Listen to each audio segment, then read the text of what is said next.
says you're not flipped either. Thank you, Sister Joe. I shared with her your story.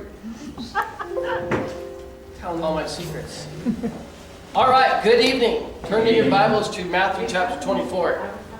Brother Matt gave me a hard time last time I used PowerPoint because it was really plain Jane, so I made a splashy title slide tonight, but that's all you get. And you put my name right across the middle. I did. I should have maybe put, it's too bad you're not 24 anymore. I'm not 24 anymore. Yeah. Appreciate it. All right, so as a reminder, last week we kind of looked at this outline, and I said that chapter 22 was Jesus' message to the people, and then chapter 23 was Jesus' message to the religious leaders. Remember, there's a lot of condemnation of the Pharisees in chapter 23. 7 woes, not good. You don't want woes in your life from God, right? Yeah. And then in chapters 24 and chapter 25 is Jesus' message to the disciples. And that's what we're gonna dig into this a lot over the next several weeks. Just kind of breaking down chapter 4 and chapter 25, kind of an outline perspective. It's Jesus prophesies of the destruction of the temple in verses 1 through 3, and we'll talk more about that. There's Jesus' answer, and that's prophecy, right? So verses 4 through 31 is all about future events.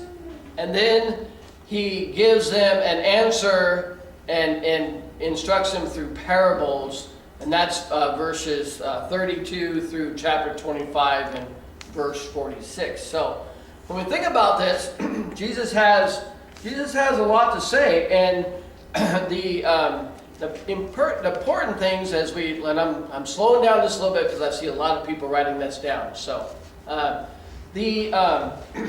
what's interesting, and I'll just take a break here because I don't have this on the slide. When you talk to Baptists, when you talk to other denominations, when you talk about Matthew chapter 24, there's a couple of theological theories out there. One of them is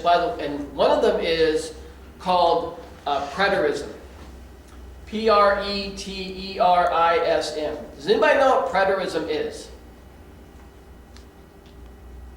So preterism states their belief system is that everything in Matthew chapter 24 has already happened. Okay?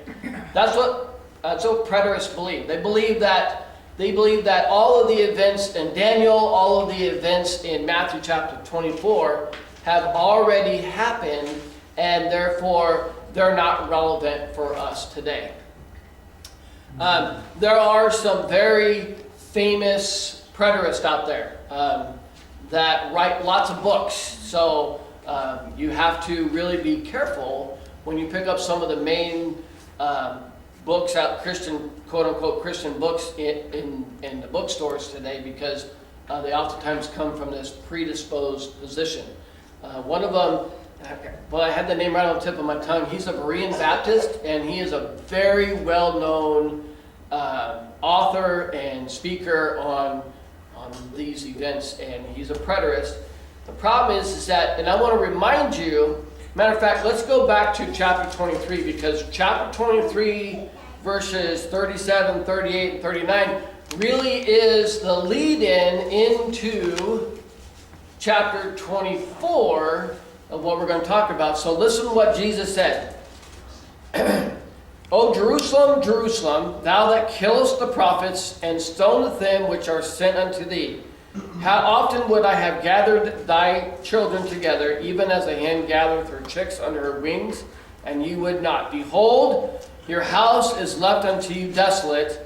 For I say unto you, ye shall not see me henceforth, till ye shall say, Blessed is he that cometh in the name of the Lord.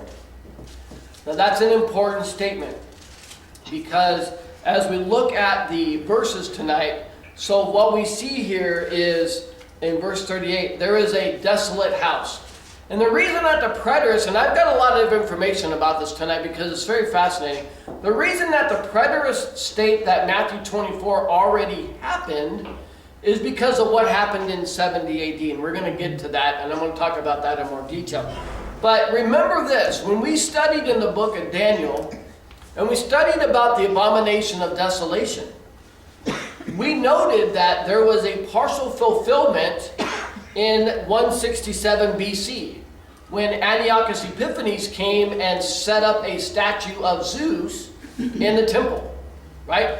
That was a desecration of the temple. But what was missing? Why could that? Why the events of Antiochus Epiphanes? Why could that not have been the fulfillment of the Daniel prophecy? Does anybody remember why? Because right after that it says that Jesus destroys him. So let's keep that in mind. Always keep that in mind. The ultimate fulfillment of prophecy is when Jesus destroys the Antichrist. And that's the thing. And that's all contained there in Daniel chapter 9, Daniel chapter 11, and other places. Here, we have a house desolate. And that house will stay desolate until such time as what is the key for the house to not be desolate anymore?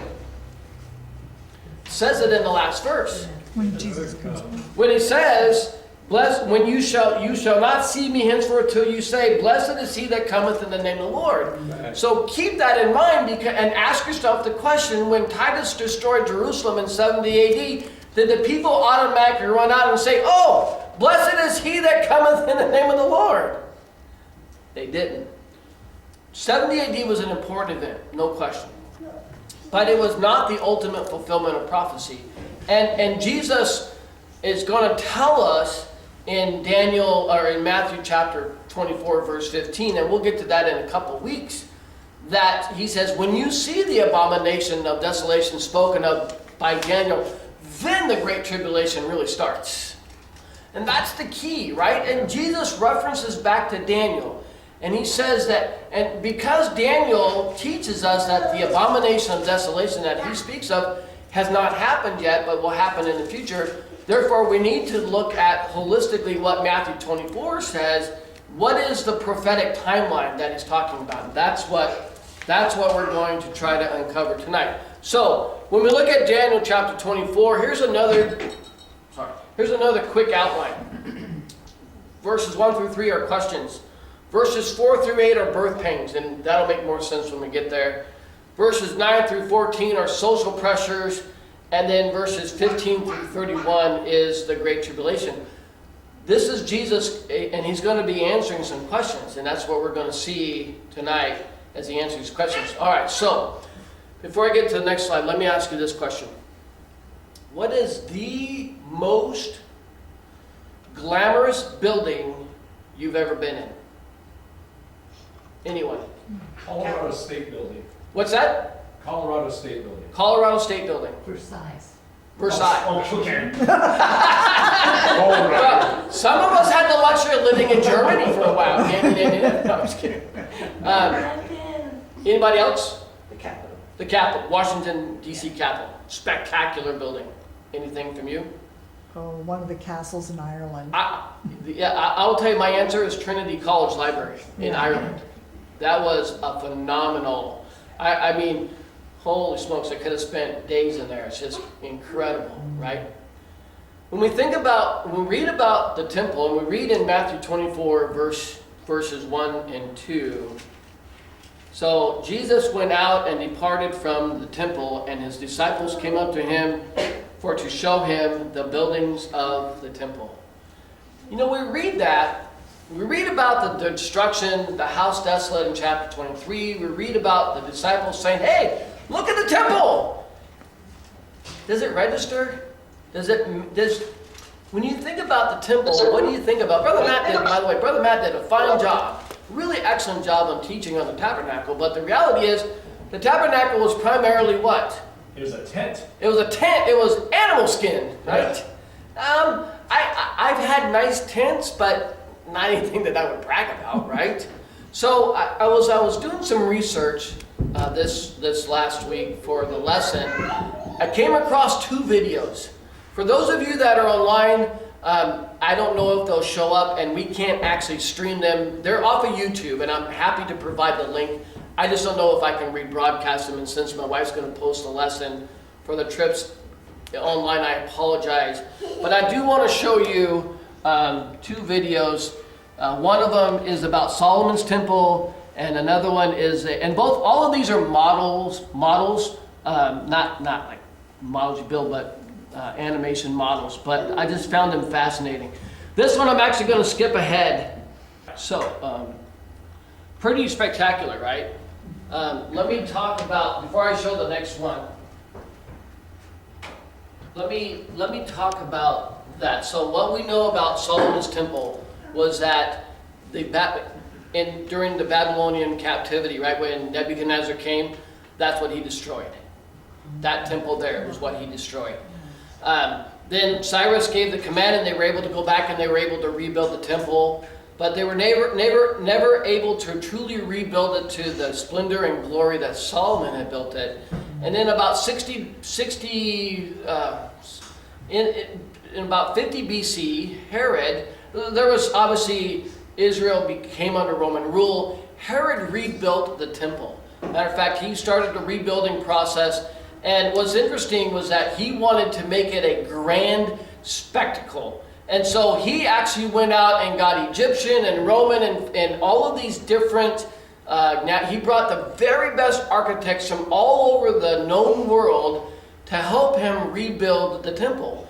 But what's interesting, they could rebuild everything but the holy place and the Holy of Holies. And the Jews are like, oh no, we don't want you touching the temple. And he says, I'll tell you what, I'll let you do that, and I'll have all of these skilled laborers and architects teach you how to do that. And so 1,000 priests were instructed on how to do it, and they rebuilt Herod's temple, and it was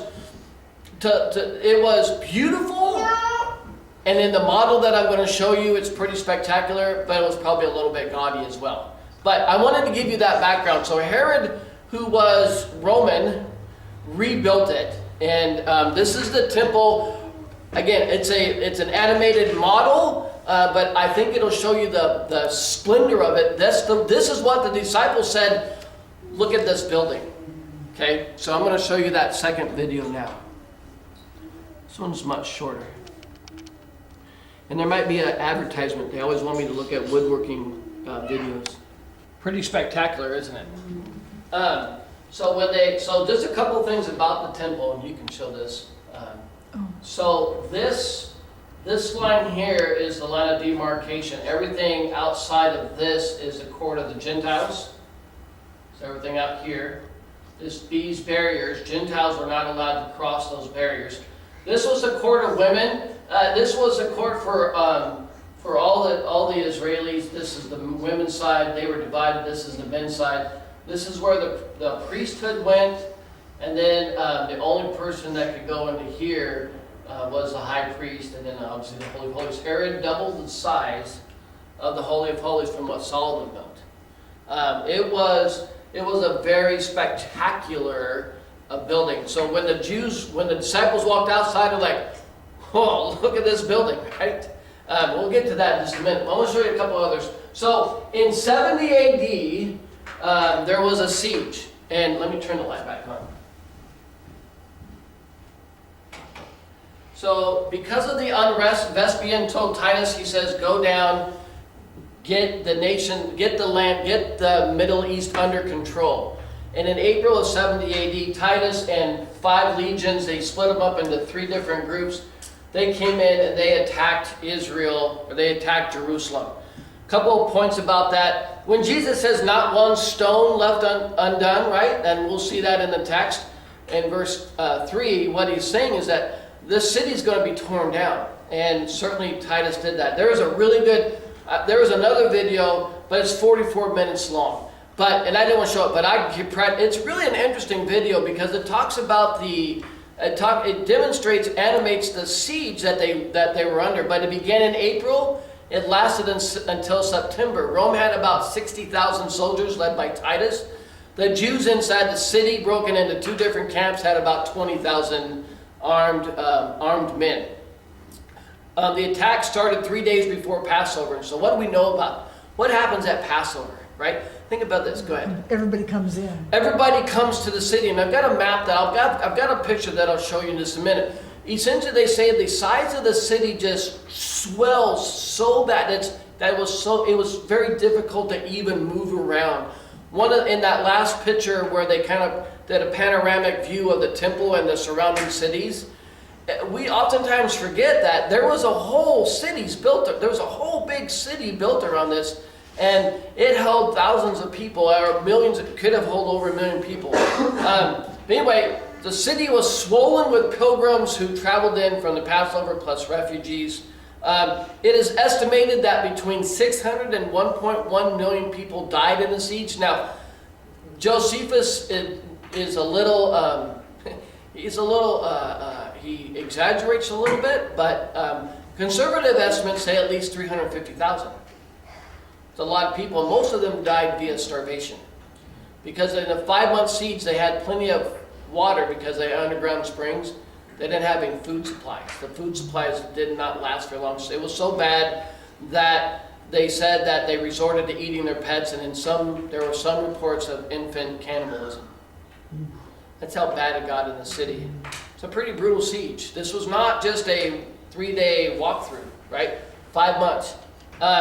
Here is a picture of the city. This is the temple. And this would be the east, this would be the west. So the western gate that you hear about a lot is right here, right? This was the upper city. This was the home of the elites. As a matter of fact, this was Herod's house right here. This is where all the important people lived. This was the lower city, and this was crowded. This was en masse on top of one another. The city got so big, the original walls of the city were here and incorporated the Temple Mount. They actually had to expand that, so they built a second city, which is here, and then they started a third. Matter of fact, this actually started by the Roman government. A third wall for the new city expansion started and was completed in 63 AD by the Jews, because the Romans said, "Hey, wait a minute, we got to stop building these walls." And essentially, the siege that happened.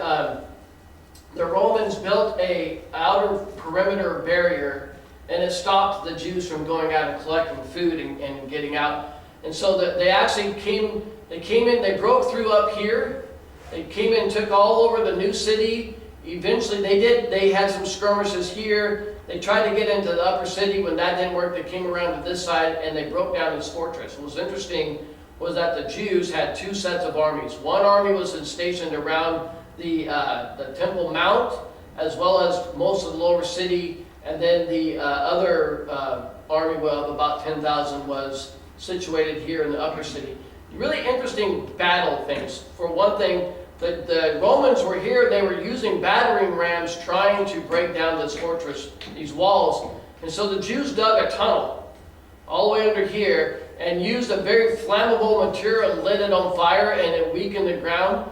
And it collapsed this wall and this area here, and the flame was so hot that it burned up and burned all of their battering rams and their siege. They had 3 siege towers and stuff like that. Unfortunately, that also led later on to weakening the whole structure, and eventually this whole fortress was taken down, and they broke through up here, and they basically fought for the Temple Mount. On either side, and the Romans set the temple on fire, and they actually climbed up a ladder and were able to take, and remember that said in Solomon's temple had little narrow windows? Well, they actually were able to throw fire through that window, and it caught the temple inside on fire because it was in the middle of summertime. Everything was dry, everything was hot, and it went up like kindling. Eventually, once they captured the Temple Mount, everything else fell relatively quickly. Pretty brutal battle, right? So when we read in Matthew and we see what Jesus is going to say here, it's really important. So let's look at verses 1 and 2 in more detail. And Jesus went out and departed from the temple, and his disciples came to him for to show him the buildings of the temple. Now, when Jesus said, "You shall not see me until you say, 'Blessed is he that cometh in the name of the Lord," when he leaves the temple, that is a defining moment. That is the very end of his public ministry. His ministry to the public is over. He will not have any more interaction with the public like he did when he fed the multitude, when he was speaking in Matthew chapter 22, when he was out among the people healing the lame and causing the blind to see. He's no longer, his ministry of 3.5 years is over with. We're at Passover week here is where we're at. So that's the thing, we're getting right up close to it, right? And then when he says there, and the idea of show him, you know, they said, "I want to show you the buildings," and you just got to think that they were probably waving their arms around like, "Lord, you said that this house is desolate. Look at this incredible building. How can you say that this is desolate?" And Jesus said unto them, "See ye not all these things? Verily I say unto you, there shall not be left here one stone upon another that shall not be thrown down." That whole temple was destroyed. Now what's interesting is that this burned, but this was an incredible structure. Matter of fact, they say that and again, this is up for somewhat debate, but when Abraham went and sacrificed on Mount Moriah, there was a high point on that rock right there, and that's where Abraham laid Isaac to sacrifice him. That's a fact. That is a fact. And when David bought this plot, he bought this plot from the Jebusites, and he expanded his home. They actually had to fill in some of the valleys, things like that.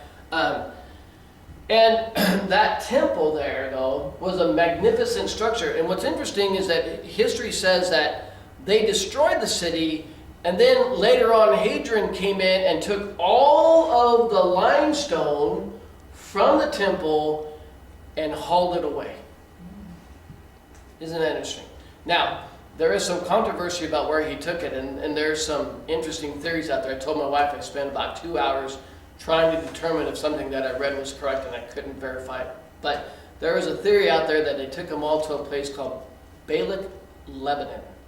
And Baalak, Lebanon is a place where the Romans set up temples to worship the god Baal. Saying that is interesting. Oh, one other thing too that I failed to mention. When Titus got in here, even though the temple, the Holy of Holies was on fire, and that he actually sacrificed a goat, ox, sheep, and a pig on the Temple Mount. Again, that's a desecration. I get it. But what doesn't happen here is that Titus is not destroyed by Jesus. So that's why I say that 70 AD, as incredibly bad as it was, is not the fulfillment of prophecy. Certainly it does fulfill what Jesus said, though, and he said, look, this building is going to be destroyed. And so then the disciples say, hey, I have a question. I have some questions for you. Verse 3. 3 critical questions. And as he sat upon the Mount of Olives, so they went out, and just as a point of reference, this is the Mount of Olives right here. Okay? So the Mount of Olives sits right in here. So they went out of the gate, and they went up to the Mount of Olives. So they left the city, they went out here, and again, I know it's not represented well, but Mount of Olives is truly a mountaintop, things like that. It says they went out to the Mount of Olives, and sat down, and the disciples came unto him privately. So this is how we know that this is just between Jesus and his disciples. Tell us, when shall these things be? And what shall be the sign of thy coming and the end of the world?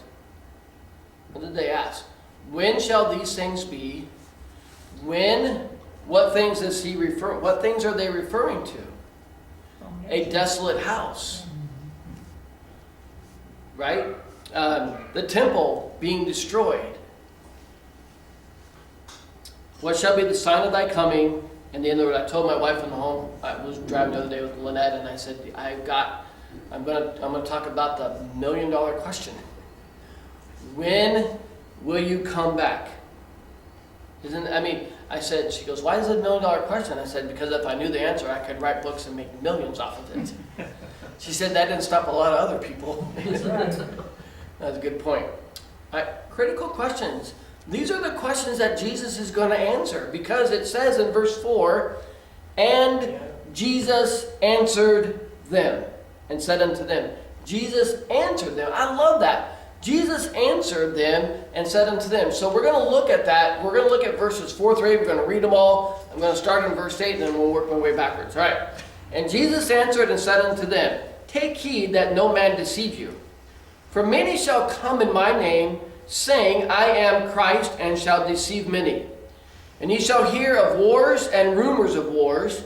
See that ye not be troubled, for all these things must come to pass, but the end is not yet. What did they ask? What is the end? Right? What is the end of the world? He says, all these things are going to happen, but the end is not yet. For nation shall rise against nation, and kingdom against kingdom, and there shall be famines, and pestilence, and earthquakes in divers places. All these are the beginning of sorrows. So let's talk about sorrows. How many of you women experienced Braxton Hicks contractions?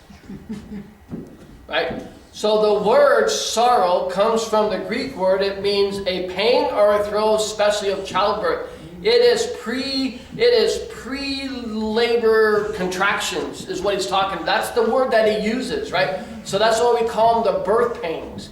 Because these are all the events. So Braxton Hicks are not true. Correct me. Somebody explain Braxton Hicks. Your body getting ready. Your body getting ready, but they're not true labor contractions, correct? No. Okay, that's what he's talking about. So all of these events. Here's an interesting thing. You know, a lot of times people say, "Oh, there's war in the Middle East." Well, we got to be in the end times. There's a big pandemic.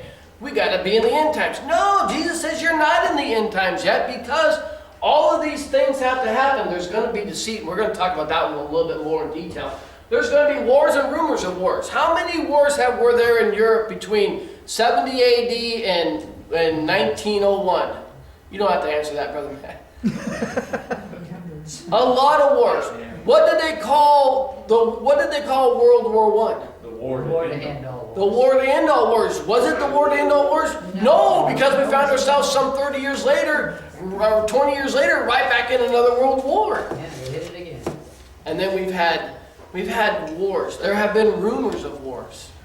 I think that I think in the Middle East there's a 7-day war, and there's been wars and rumors of wars for 2,000 years, right? They're always fighting in the Middle East. Sure, but wars are not indicative of this, because they're not centered in the right place. Now, nation against nation, that's really the word there is ethnos. It really means people against people, right? It's the concept. Kingdom against kingdom. Famines. Oh, we've had famines. I mean, pestilence, the Black Plague, the Spanish flu, right? What other great ones? COVID-19. We've had pestilence. We've had pandemics.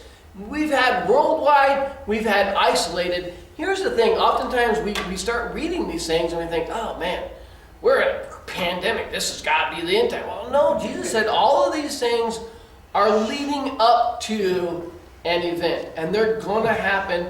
Don't get confused by them. Don't get deceived by them. Earthquakes. When did the earthquake in Pompeii happen? Do you remember? I don't remember. It was after 70 AD. Yeah, that was 400. That was a pretty bad earthquake, right? That was caused by an earthquake, but it was a volcano. Volcano. Never mind. Vesuvius. I take all that back. The earthquake in 1986 in California. Yeah, I was in that one.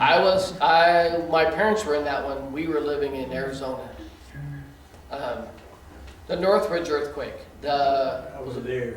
The earthquake that happened in the Bay Area during the World Series. Yeah. There was one up in Washington too. You know- I was ironing, and the ironing board was going this way, and My mother was in the big Yeah. earthquake in Alaska in 1963-64. Yeah.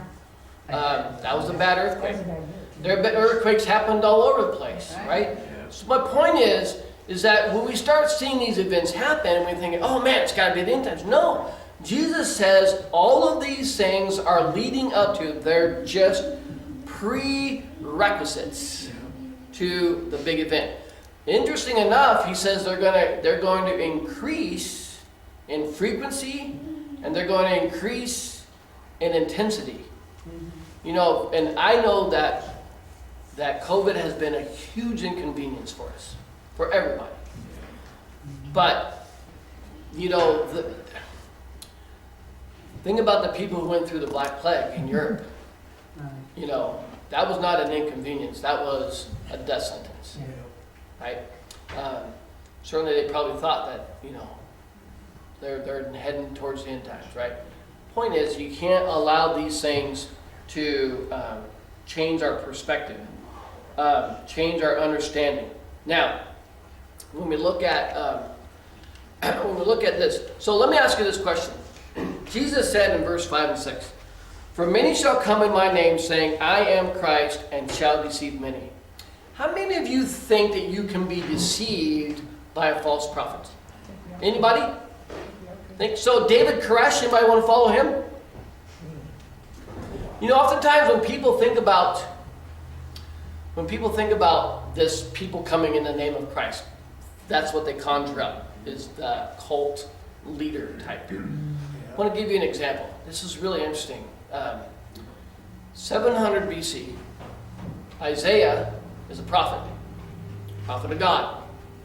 And he is told by God he is told by God to go tell Hezekiah, yeah, we understand that you're under siege, you're in big trouble, stay in the city. Repent, stay in the city, and I will spare everyone there. And that's exactly what they did, and God spared them. It's an incredible story how the angel came down, you know, it's an incredible story. 600s BC, we get another prophet by the name of Jeremiah. Now here's the interesting thing about Jeremiah. Jeremiah began his prophecy in the 13th year of Josiah. And what you may not know is that in the 12th year of Josiah, he decided to have a revival. And they went out and they cleaned up the temple. They tore down all the idols. They tore down everything that was against God. They reinstituted sacrifice. They reinstituted reading of the law. Praise God, the nation, the two southern tribes broke out in revival. Have started a year before. After a year into this, Jeremiah comes on the scene, and this is what his message was. You must not fight against going into exile. Now imagine delivering that message in the midst of revival. Right. You know what they said to him? You're flat out crazy. You're crazy, Jeremiah. You don't speak for God. Who's saying that he doesn't speak for God? I will tell you, it is the other prophets in the land are saying to him, you don't speak for God. You are against the nation. You're against the king. You're against our revival. You are against all these things. You don't speak for God. Who truly was speaking for God? Jeremiah was. Because he said, I see this large boiling pot to the east that's going to come in and devour us. And when it comes, don't fight going into exile. And they're like, you're insane. So here's what Jeremiah says in the 23rd chapter. They say still unto them that despise me, the Lord has said, you shall have peace. And they say unto everyone that walketh after imagination of his own heart, no evil shall come unto you. These are the prophets. He's condemning the prophets. You go read the whole 23rd chapter, and he just lays it all on. And he says, you guys are a bunch of hypocrites, and you don't speak for God. My question to you is this. You're in the midst of revival. You're in the midst of a national revival. You're in the midst of dedicating yourself to the Lord, and this man comes along and says, don't fight the exile that's coming. Who do you believe? You see, sometimes we get the idea that it's the cult leaders we have to worry about. What we sometimes fail to recognize, it is the wolves in our own house. Right. You know, someone once said, I read this, they said, if the Antichrist is desecrating the temple and the pastor in your church is preaching a 10-part series on the prayer of Jabez, he's probably missing the boat somewhere. Yeah. You see, we have to, we need to be careful. We need to be careful because we oftentimes think in extremes. We don't realize that the danger lies in our inability to read and understand and decipher the circumstances. And that's why Jesus says in the 15th verse, you need to be aware of what's going on. Amen. Okay? Now, so when you read down through the verses, by the way, these people that say I'm Christ, what they're saying is I'm the Messiah. I'm the anointed one. I'm the guy that you need to follow, right? People who come in the name of the Lord and declare themselves to be Christ, understand this. Matter of fact, even the Antichrist is going to be able to assumably do miracles, right? We must have a full understanding. We know that Jesus is coming back, and he's coming back in a very specific way. Amen. All right? Now, so birth pains. Why is it called birth pains? Because of the fact that it is the beginning of the events. But how long has this been going on? For a long time. For a long time. It's been going on for, almost 2,000 years. Yeah.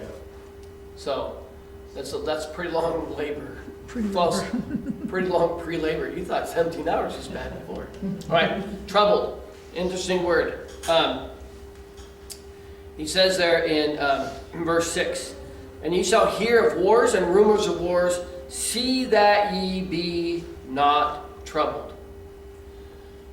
It's interesting that Paul was accused of preaching the imminent return of Christ. How long have you heard about the imminent return of Christ? Paul was accused of preaching the imminent return of Christ, and he refuted it by using the same word in 2 Thessalonians 2:2. That ye be not soon shaken in mind or be troubled, neither in spirit, nor by word, nor by letter, as of us that day of Christ is at hand. He was like, they accused Paul of preaching. He says, don't be troubled by that, because it's not true. And he goes on to explain it, right? And I'm not going to talk about the imminent return of Christ, and I'm just going to say, he used the same word there, troubled, and it really has the idea of to be burdened by, to be weighted down by, right? He says, don't be troubled when you see the wars. Don't be troubled by people preaching that the day of the Lord is at hand. Things have to happen. By the way, I'll just say it. I do not believe in the imminent return of Christ. Why? Because the temple has to be rebuilt. There are things that have to happen before Jesus can come back. He said that. He said it. Anyway, all right. But that never ever precludes us from living in a ready state of mind. Because while Jesus may not come back tonight, we may not be here tomorrow. That's important. All right. So next week, we're going to look at verses 9 through 14 and the social pressures that are going to be experienced. And then in the third week, we'll get into verse 15, which is birth pains, all these pressures, lots of events happening. There's going to be the expansion of the gospel and the expansion of persecution. And we'll see that. And that's happened. Think about it. He says there in verse 14, and this gospel of the kingdom shall be preached in all the world for a witness unto all nations, and then shall the end come. So think about where Jesus was when he spoke this. How many churches were in existence when Jesus said this? How many New Testament churches were in existence when Jesus spoke this? I would say just him and his followers. Well, yeah, one. One, right? Yeah. One church. And how many nations have heard the gospel today? I don't know. I don't know if it's all of them. I don't know. But think about how the gospel has expanded from Jerusalem into Judea and into Samaria and into the uttermost parts of the world, right? We are in America as Missionary Baptists. We're a product of the gospel being spread from England into America, right? So, but along with that, there's going to be persecution. So on the one hand, we're called to preach the gospel. On the other hand, he says you got to be ready for persecution. And when you read that, think about the Dark Ages. Right? So just think about the Dark Ages and what was happening when 50 million plus potentially Baptist people died at the hands of others who were against what we were preaching in reference to the gospel of Jesus Christ and specifically about baptism. Right? They were standing up preaching and they were being slaughtered for it. In the world today, people are standing up and preaching and they're being slaughtered for it. Now, there may not be Baptists per se, but people are being slaughtered because of the gospel of Jesus Christ, even today as we speak. Okay, we'll look at verses 9 through 14 next week. Any questions or comments? Did you like the videos? Yes. Yeah. Okay. Next week we'll have videos of Dr. Seuss because he's been canceled. And Mr. Predicament. No, just kidding. I'm happy to, if anybody wants, I can certainly, if you just go to YouTube and you want to find the videos that I showed, Solomon's Temple Explained was the title. The Hero's Temple, right? And I shortened that up. They had a lot of stuff in the beginning about Mount Moriah and the tabernacle, and then the comparison of the tabernacle to the temple. And in that, you might even find, well, here's the other title. You can write this one down. Yeah, so this, I actually paused this documentary that I was watching, The Siege of Jerusalem, 70 AD, The Great Jewish Revolt. That's a 44-minute video. I liked that, and so I froze it and I took a snapshot. Just clipped it out. That's the one, the 44-minute one. That's on YouTube as well. And then the other one that I was a model of Herod's temple. I showed you that whole video, but yeah, I just found it very fascinating, and because you never really think about the grandeur of it and the beauty of it. So, we have any prayer requests?